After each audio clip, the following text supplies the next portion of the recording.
Hi guys, welcome back to our channel. First time ఎవరైనా మన channel చూస్తుంటే subscribe చేసుకోండి, వీడియోకి ఒక లైక్ ఇవ్వండి. ఏంటి అక్క ఇలా బయలుదేరి వెళ్తున్నాం అనుకుంటున్నారా? లీవ్కి వచ్చామని చెప్పాను కదా, ఇంతకుముందు వీడియో చేశాను లీవ్కి వస్తున్నామని చెప్పేసి.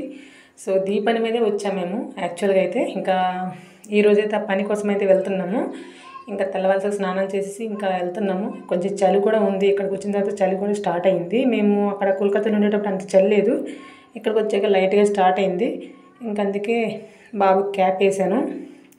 అంటే ప్రతి ఒక్కరికి కూడా లైఫ్లో చిన్న చిన్న గోల్స్ ఉంటాయి కదా, అంటే అవి ఎప్పుడు అచీవ్ అవుతాయా అని అలా అంతవరకు వెయిట్ చేస్తూ ఉంటాము. మన దగ్గర అంటే జాబ్ ఉంటే ఒకలా ఉంటుంది, జాబ్ లేకపోతే ఒకలా ఉంటుంది. జాబ్ లేకపోతే అసలు అటువంటి ఆలోచనలు కూడా మనకి రావు. ఎందుకంటే అవి ఏదైనా ఈ రోజుల్లో డబ్బు అనేది ప్రతి విషయంలో కూడా డబ్బు అనేది ఇంపార్టెంట్ అయిపోతుంది.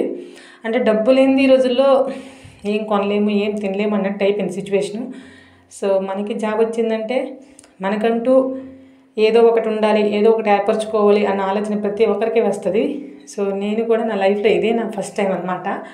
అంటే నా చేతుల మీదుగా నా సొంత డబ్బులతో చిన్నది అంటే ఏదైనా అవ్వచ్చు, అది ఒక ఇల్లు అయినా అవ్వచ్చు, ఒక సైట్ అయినా అవ్వచ్చు, లేకపోతే ఇంకా గోల్డ్ ఏదైనా సరే కొన్ని ఉంటాయి కదా, అటువంటి తీర్చుకోవాలనే ఆలోచన ఈరోజు అయితే నా లైఫ్లో కూడా అటువంటిదే రోజు అనమాట.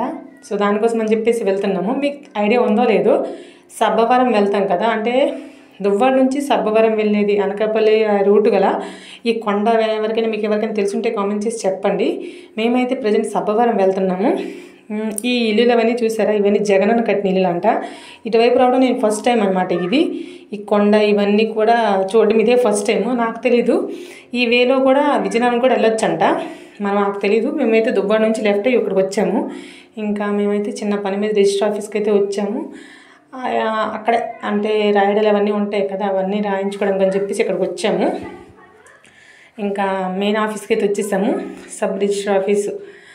ఎందుకో కానీ ఈ ఆఫీస్ రిజిస్టర్ ఆఫీస్కి, కలెక్టర్ ఆఫీస్కి, ఇటువంటి ఆఫీసులకి వెళ్తే రెవెన్యూ డిపార్ట్మెంట్ పని తొందరగా అవ్వవు కదా, వెయిట్ చేయిస్తూ ఉంటారు వాళ్ళు. అసలు నిజంగా వాళ్ళు రాజుల్లాగా ఉంటారు అనమాట. మనం వాళ్ళ దగ్గర చిన్న బానిసల్లా అంటే చూస్తారు మనల్ని, చూస్తారు కాదు, అట్లా ఉంటుంది మన సిచ్యువేషను. కానీ తప్పదు, మన పని అవ్వాలంటే కొంత ఓపిక అయితే ఉండాలి. ఇంకా రిజిస్టర్ ఆఫీస్ చుట్టూ ఇలా మొక్కలు వేశారు మంచిగా, సపోటా చెట్లు. ఇంకా ఫస్ట్ టైం అనమాట నేను ఉసిరికాయ చెట్టు చూడటము. అంటే చిన్న చిన్న ఉసిరికాయలు ఉంటాయి, అవి తీయ ఉంటాయి కదా, ఆ ఉసిరికాయలు చూసాను. కానీ మామూలుగా మనం పూజ అప్పుడు పెడతాం కదా పెద్ద ఉసిరికాయలు కార్తీక మాసంలో, అలా పెద్ద ఉసిరికాయలు ఇదే ఫస్ట్ టైం చూడటము. ఇంతవరకు చూడలేదక్క అంటే అనుకోవచ్చు మీరు, నిజంగా ఇంతవరకు చూడలేదు నేను. ఇంకా ఏంటవి కమలాపల్లి చెట్లు ఇవన్నీ ఉన్నాయి. మా ఊరు చూడండి జయేశ్వరు హాయ్ చెప్తున్నాడు మీ అందరికీ కూడా. సో ఇంకా అంతా పని అంతా కంప్లీట్ అయిపోయిన తర్వాత మేము తినడానికి కూడా వెళ్ళాము. తినడానికి వెళ్ళి అప్పటికే 2 అయిపోయింది టైం. మా పని అంతా అయ్యేసరికి మా బావ వచ్చాడు మాతో పాటు, మా ఆయన, నేను, మా బావ, ఇంకొక అన్నయ్య, మా నలుగురం అయితే వెళ్ళాము. ఇంకా ఈరోజు మండే అని చెప్పేసి మేము నాన్ వెజ్ అయితే తీసుకోలేదు, మా ఇద్దరం వెజ్ ఫ్రైడ్ రైస్ తీసుకున్నాం, మా ఆయన నేను. ఇంకా మా బావ వాళ్ళిద్దరూ మొగలై బిర్యానీ. నేనే చెప్పాను బావ మొగలై బిర్యానీ బాగుంటుంది, టేస్ట్ చేయండి, సాఫ్ట్గా ఉంటుంది చికెన్ అలా చెప్పేసి. ఇంకా చికెన్ దమ్ బిర్యానీ కూడా వాళ్ళు తీసుకున్నారు. ఇదిగోండి మా ఫ్రైడ్ రైస్ అయితే ఇది. దీంతో పాటుగా కాజు టమాటా కర్రీ అయితే మా ఆయన బుక్ చేశాడు. నాకు కాజు ఎక్కువగా ఉంటే పెద్ద నచ్చవు, ఇంకా ఏదోలాగా ఒక రైసే తిన్నాను. ఇంకా దీంతోపాటు ఇంకో గుడ్ న్యూస్ కూడా కొద్ది రోజులు మీతో షేర్ చేసుకుంటాను తప్పనిసరిగా, ఎందుకంటే నన్ను అక్కని మీరు పిలుస్తున్నారు కదా, అందుకోసం చెప్తున్నా. ఇంక ఇంటికి వచ్చేసాము మేము తినేసిన తర్వాత. ఇంటికి వచ్చిన తర్వాత మా ఆయన నేను చిత్రగుప్తుల వైపు అన్నాక మా ఆయన చెప్తుంటే నేను లెక్కలేస్తున్నాను. అంటే మనం దేనికి ఏం పెట్టాము, ఏం డబ్బులు అని లెక్కలేసుకోవాలి కదా, కామన్గా అయితే మనం లెక్కలేసుకోవాలి, ఎందుకంటే అటు ఇటు అవ్వచ్చు డబ్బుల విషయంలో. సో అందుకోసం అని చెప్పేసి ఇంకా లెక్కలేస్తున్నాను నేను. మా ఆయన చెప్తుంటే ఏదైనా నా శాలరీ వచ్చినా సరే మా ఆయనే ప్రతిదీ చూసుకుంటాడు. మా ఊళ్ళో అంటారు అనమాట నాకు, శ్రవంతి ఏంటి శాలరీ వచ్చి నీకు శాలరీ వస్తుంది, మీ ఆయనకి నువ్వు 300, 200, 100 అడుగుతావు అని అంటారు నాకు వాళ్ళు. కానీ నా అకౌంటే, కానీ మా ఆయన అకౌంట్కి అయితే అదే మా ఆయన ఫోన్పేకి అయితే వెళ్తుంది. ఇంకా ఎవరి దగ్గర ఉంటే ఏముందిలే, మా ఆయన కూడా అంత ఖర్చు పెట్టిన మనిషి ఏం కాదు, ఇంక నీ దగ్గర ఉంటేనే ఉండవు నా చేతులు, ఇంక అందుకే మా ఆయన దగ్గరే ఉంటాయి. ఇంకా మా ఆయన అవన్నీ చెప్తున్నాను నాకు, దీనికి ఎంత ఖర్చు అయింది, దీనికి ఎంత ఖర్చు అయిందని చెప్పేసి అవన్నీ రాస్తున్నాను నేను. రాసుకోవాలి మనము, అంటే ప్రతి నెల ఎంత ఖర్చు అవుతుంది ఏంటి అవి కూడా మేము రాసుకుంటాం అప్పుడప్పుడు కాదు, రాసుకుంటాం అనమాట. అలాగైతే మనకు తెలుస్తుంది దేనికి ఎంత బడ్జెట్ పెడుతున్నామా అని చెప్పేసి. ఈరోజైతే ఎక్కువ అమౌంట్ కాబట్టి కొంచెం లెక్కలు అటు ఇటు అవుతానేమో అని చెప్పేసి ఇంకా రాశాను అనమాట నేను మొత్తం. ఇంకా ఈ పని మీద మేము మ్యాక్సిమం వచ్చాము. మీకు తెలుసో లేదు, నేను లోన్ కూడా అప్లై చేశాను ఈసారి. సో ఇవన్నీ కూడా దీనికోసమే అప్లై చేశాను. వస్తున్నాను.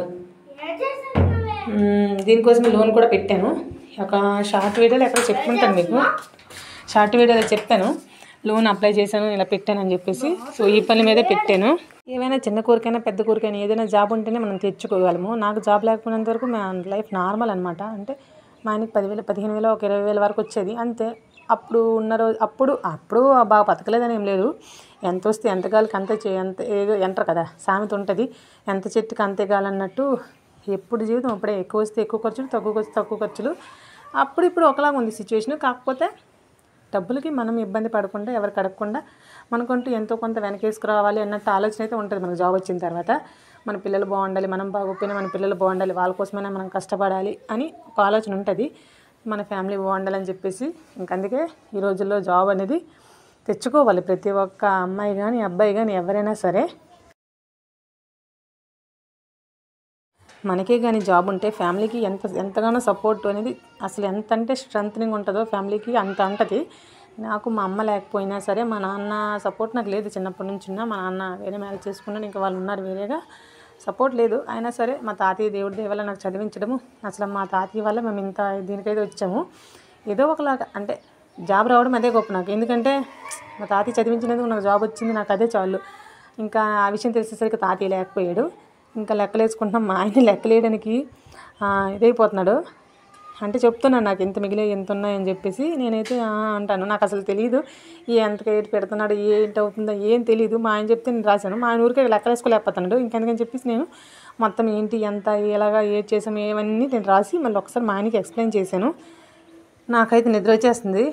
అంటే ఉదయంలో తిరిగాను కదా, పీక్ పోయాను నేను, కొంచెం అలసిపోయినట్టు అయిపోయింది. ఈ వీడియో నాకు తెలిసిన వాళ్ళు అంటే నాకు రిలేషన్స్ అవ్వచ్చు, మాకు దగ్గరలో మా ఊళ్ళో వాళ్ళు అవ్వచ్చు, కొంతమంది చూడనియండి. ఎందుకంటే నేనేమి నా కష్టాజీతంతోనే నేను ఏదైనా చేసుకుంటున్నాను.